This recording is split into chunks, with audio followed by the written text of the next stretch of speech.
Hello everyone, welcome back to the channel. आज इस video में हम अपना नेक्स्ट टॉपिक पढ़ने वाले हैं और आज का हमारा जो टॉपिक है वो बहुत ही इम्पोर्टेंट है क्योंकि आज का हमारा जो टॉपिक है वो है हिमेटोपोएसिस या फिर इसे हम हीमोपोएसिस भी बोलते हैं। अब आपको अभी तक तो पता लग गया होगा कि पोएसिस ये जो टर्म है अगर किसी भी चीज के पीछे लग जाए उसका मतलब होता है फॉर्मेशन।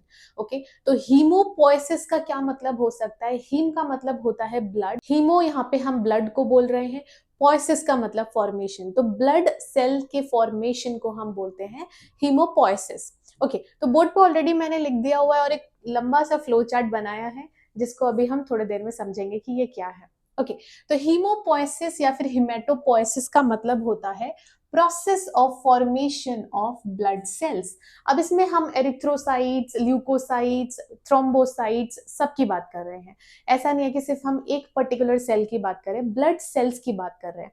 इसमें सभी आते हैं, आरबीसीज मतलब रेड ब्लड सेल्स, प्लेटलेट्स और डब्ल्यूबीसीज as in white blood cells. ठीक है, ओके। तो सबसे पहले हम देखते हैं कि ये होता क्या है। ये मैं ऑलरेडी आपको जब एरिथ्रोसाइट्स बता रही थी तो मैंने बताया था कि जब अगर फीटल लाइफ में देखें तो फर्स्ट ट्राइमेस्टर में जो ये हीमोपोएसिस पॉसिबल हो पाता है वो कहाँ हो पाता है?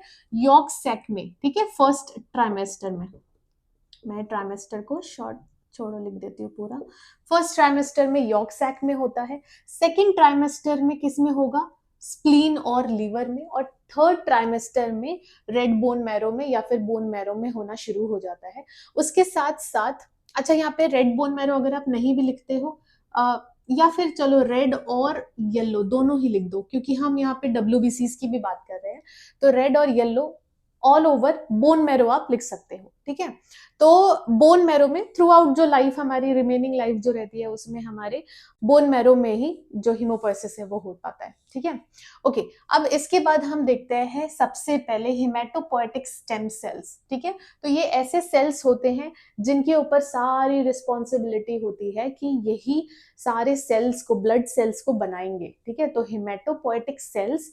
एक और होता है pluripotent cell. Pluripotent cell broad हो गया। अब उसमें से छोटा अगर देखा जाए तो haematopoietic stem cells. Haematopoietic stem cells को हम HSC बोलते हैं। ठीक है, तो HSC के पास रिस्पॉन्सिबिलिटी होती है कि हमारे जितने भी ब्लड सेल्स होते हैं उनको बनाना है। ओके, ठीक है। तो अब ये फर्दर डिवाइड होता है दो चीजों में।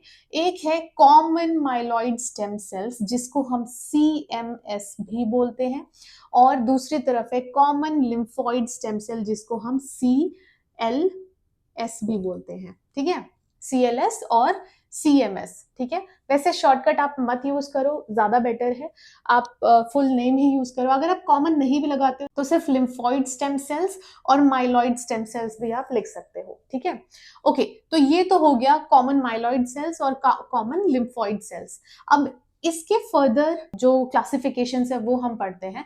अब ये फर्दर कैसे इवॉल्व हो रहा है, ये फर्दर कैसे इवॉल्व हो रहा है वो हम पढ़ेंगे। सबसे पहले हम देखते हैं माइलॉइड स्टेम सेल्स।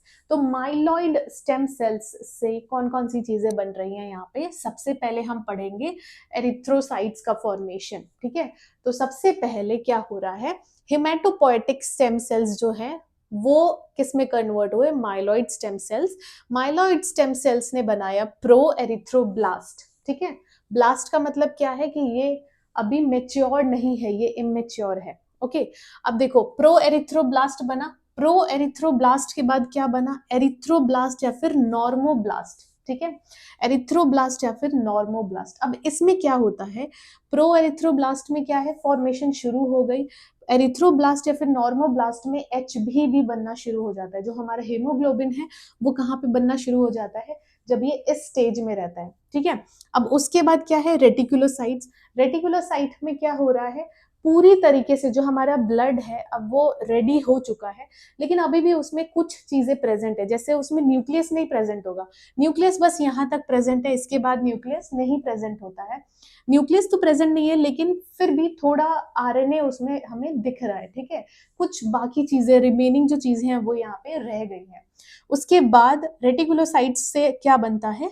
एरिथ्रोसाइट्स। ठीक है, तो फाइनल हमें क्या चाहिए था? एरिथ्रोसाइट्स, और वो अब बन चुका है। और इस प्रोसेस को हम क्या बोलते हैं? एरिथ्रोपोएसिस। ठीक है, एरिथ्रोपोएसिस। क्यों? क्योंकि हम ये सिर्फ एरिथ्रोसाइट्स आरबीसीज की बात कर रहे हैं, तो इसकी फॉर्मेशन को हम क्या बोलते हैं? एरिथ्रोपोएसिस। और किस हार्मोन की वजह से ये पॉसिबल है? ईपीओ, जिसको हम बोलते हैं एरिथ्रोपोएटिन। एरिथ्रोपोएटिन। ओके, क्लियर है? तो आपको पता लग गया कि प्रो एरिथ्रोब्लास्ट से ही एरिथ्रोसाइट्स बनते हैं, और इस फॉर्मेशन को हम क्या बोलते हैं? एरिथ्रोपोएसिस। और किस हार्मोन की वजह से ये पॉसिबल है? EPO, erythropoietin. ओके, नेक्स्ट हम आ जाते हैं मेगा कैरियोसाइट्स। अभी इससे पहले वीडियो में हमने पढ़ा कि मेगा कैरियोसाइट्स जो है, मेगा कैरियोसाइट्स अगर बहुत सारे छोटे छोटे टुकड़ों में टूट जाएं, ठीक है, कम से कम 2000 टू 3000, ठीक है, 2000 टू 3000 फ्रेगमेंट्स अगर टूटेंगे मेगा कैरियोसाइट्स के, तो उसको हम क्या बोलते हैं? प्लेटलेट्स बोलते हैं। ठीक है, तो मेगा कैरियोसाइट्स क्या बनाता है? प्लेटलेट्स। और ये जो प्रोसेस है, इस प्रोसेस को हम क्या बोलते हैं? थ्रोम्बोपोएसिस। ठीक है, और ये किस हार्मोन की वजह से पॉसिबल है? थ्रोम्बोपोएटिन। ठीक है, इसको हम टीपीओ बोल देते हैं। ओके, तो ईपीओ क्या है? एरिथ्रोपोएटिन। टीपीओ क्या है? थ्रोम्बोपोएटिन। और जिस प्रोसेस क्या है? फॉर्मेशन ऑफ प्लेटलेट्स को हम क्या बोलेंगे? थ्रोम्बोपोएसिस। ओके, तो ये तो हो गई बात आरबीसीज की और प्लेटलेट्स की। अब ये जो रिमेनिंग आप देख रहे हो, ये सब डब्ल्यूबीसीज है। ठीक है, तो न्यूट्रोफिलिक मायोब्लास्ट बना माइलॉइड स्टेम सेल से, और न्यूट्रोफिलिक मायोब्लास्ट से बना न्यूट्रोफिल्स, जो हमें चाहिए था। ठीक है, न्यूट्रोफिल्स। फिर एसिनोफिलिक मायोब्लास्ट से बना एसिनोफिल्स, बेसोफिलिक मायोब्लास्ट से बना बेसोफिल्स, मोनोब्लास्ट से बना मोनोसाइट्स। ठीक है, ओके, ये सब डब्ल्यूबीसीज ही है। ओके, उसके बाद आते हैं यहाँ पे हम कॉमन लिम्फोइड स्टेम सेल्स में। अब कॉमन लिम्फोइड स्टेम सेल्स जो है, उससे क्या बना? बी लिम्फोब्लास्ट और टी लिम्फोब्लास्ट। ओके, अगेन यहाँ पे ब्लास्ट लगा है। ब्लास्ट का क्या मतलब है? कि ये इमेच्योर है, ये अभी पूरी तरीके से रेडी नहीं हुआ है। ठीक है, तो बी लिम्फोसाइट्स जो है वो कहाँ बनते हैं? बोन मैरो में। और जो टी लिम्फोसाइट्स है वो कहाँ बनते हैं? थाइमस में, with the help of thymosin hormone. ठीक है, ये टी लिम्फोसाइट्स किसके वजह से बन पाते हैं? थाइमोसिन हार्मोन के वजह से। ठीक है, तो बी लिम्फोब्लास्ट जो है किस में कन्वर्ट हो गया? बी लिम्फोसाइट्स में। और टी लिम्फोब्लास्ट से क्या बन गया? T lymphocytes. ओके, और यहां से लेकर, मैं ऐसे बना देती हूँ, यहां से लेकर पूरा यहां तक क्या है? डब्ल्यूबीसीज। ठीक है, ये क्या है? ल्यूकोसाइट्स। ओके, और फॉर्मेशन ऑफ ल्यूकोसाइट्स जो प्रोसेस होता है, उसको हम क्या बोलते हैं? ल्यूकोपोएसिस। ठीक है, ल्यूकोपोएसिस। ओके, और इसमें बहुत सारे अलग अलग हार्मोन्स हेल्प करते हैं। साइटोकाइनिन भी हेल्प करता है, यहाँ पे थाइमोसिन हेल्प कर रहा है। ठीक है, तो अलग अलग हार्मोन्स यहाँ पे हेल्प करते हैं, और आप देख सकते हो कि ये बहुत वास्ट है, अलग अलग चीजें यहाँ पे बन रही हैं। ठीक है, और ये देखो, ये जो दो चीजें हैं, मैं यहाँ लिख देती हूँ, ये जो दोनों हैं, प्रो एरिथ्रोब्लास्ट और मेगा कैरियोसाइट्स, ये कहाँ बनते हैं? रेड बोन मैरो में, रेड बोन मैरो में। और ये पूरा का पूरा जो डब्ल्यूबीसी है वो कहाँ बनता है? येलो बोन मैरो में। ठीक है, अब आप पूछोगे येलो बोन मैरो कहाँ पे है? तो सपोज हम एक बोन बनाते हैं, बोन का स्ट्रक्चर बना देते हैं यहाँ पे। ठीक है, ये बोन का स्ट्रक्चर है, और ये पोर्शन जो होता है, ये मिडिल पोर्शन, ये होता है बोन मैरो। ठीक है, तो हमने पढ़ा था कि ये वाला जो स्पॉन्जी वाला पार्ट है, ये क्या है? Red bone marrow. और जो ये बीच का पार्ट होता है, ये होता है येलो बोन मैरो। ठीक है, तो यहाँ होता है येलो बोन मैरो। तो बीच वाला जो पार्ट है येलो बोन मैरो, वो क्या बनाता है? डब्ल्यूबीसीज। और जो रेड बोन मैरो है वो क्या बनाते हैं? आरबीसीज और प्लेटलेट्स। ओके, तो आई होप आपको ये क्लियर हो। अगर इससे रिलेटेड डाउट होगा तो आप मुझे बता सकते हो, मैं इसकी क्लास दोबारा से ले लूंगी, या फिर अगर आप चाहते हो अलग अलग पढ़ना तो वो भी मैं आपको करके दे सकती हूँ। ओके, तो आई होप आपको ये वीडियो अच्छी लगी हो।